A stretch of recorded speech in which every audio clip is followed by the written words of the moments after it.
Hi everyone, my name is Aaron Berry, and today I am going to tell you why smoking in public should not be banned. Now, we all live in America. We're all Americans, and we have the freedom to make our own choices, to make our own decisions. It's why they call it the land of the free.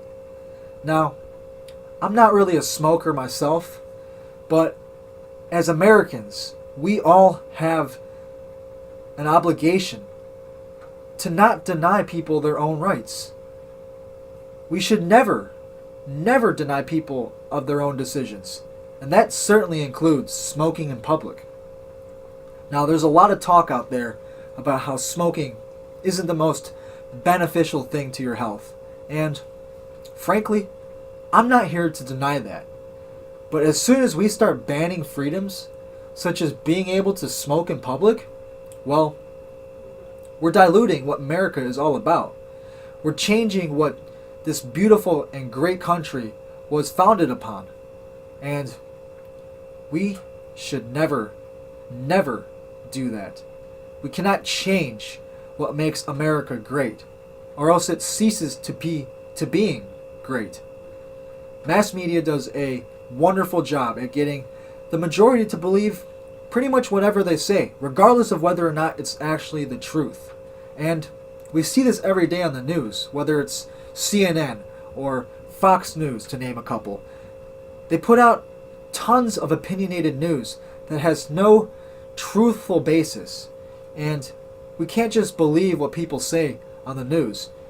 We need to research and find actual facts that prove whether or not something is true or not. Now, smoking is, not the healthiest habit, but neither are a lot of things that are still very legal and acceptable to do in today's society. If we start taking away people's rights to make their own decisions, what makes us any better than any other tyrant-ran country? Well, in short, nothing. America is great because we are allowed the freedom to be able to make our own decisions. We're allowed the freedom to make our own choices.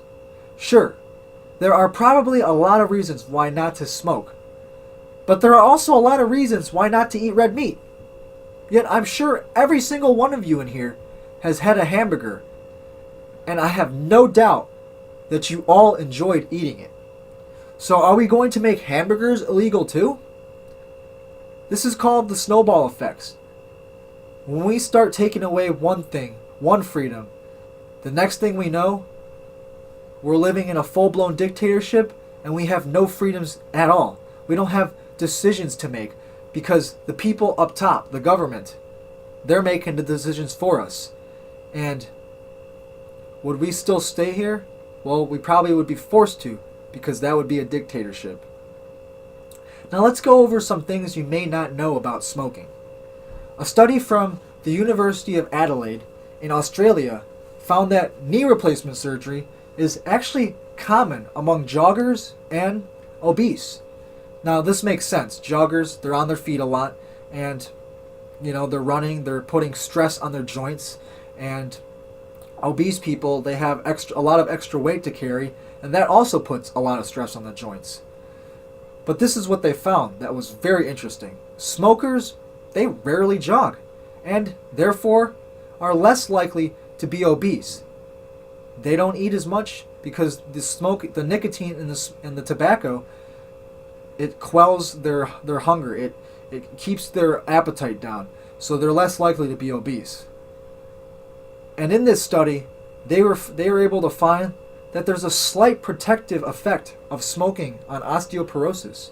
The nicotine in tobacco also helps cartilage and joint deterioration.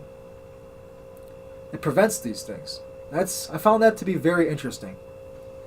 So the first thing is smokers, they're less likely to have knee replacement surgery, which is very costly. It's a very costly health procedure.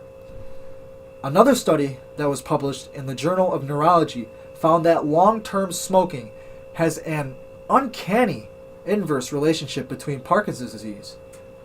It was actually Harvard researchers that were among the first to provide convincing evidence that smokers were less likely to develop this terrible, debilitating disease. It's hard to believe that while the media portrays smoking as being such a negative, that there are actually some really, really great benefits to smoking. I found this very interesting, that when you actually do a little bit of research, you're able to find truths that, say, mass media most likely tries to prevent from coming out. Another experiment out of the Wesnays and Warburton found that smoking actually benefits in concentration. In the experiment, they tested smokers versus non-smokers, and the smokers actually outperformed the non-smokers by 10 to 15% in reaction time. Wow. Researcher Norman Heimstra hired smokers and non-smokers to carry out 6 hours of work without a break. The non-smokers became very angry, frustrated, and extremely aggressive, while on the other hand, the smokers all remained calm through the entire period of time, able to complete all the tasks of work. It's also been researched that smoking helps prevent Alzheimer's disease. Now, we all know how awful this disease is. Grandparents or even parents of yours have it, and it gets to the point where they can't even remember your name. It's probably one of the saddest things anybody can go through. Dr. James Lafon argues that smoking makes you 50% less likely to have the debilitating disease. Wow, 50%. Another researcher, Dr. Paul Newhouse, found that giving people nicotine patches helped people regain 46% of their long-term memory.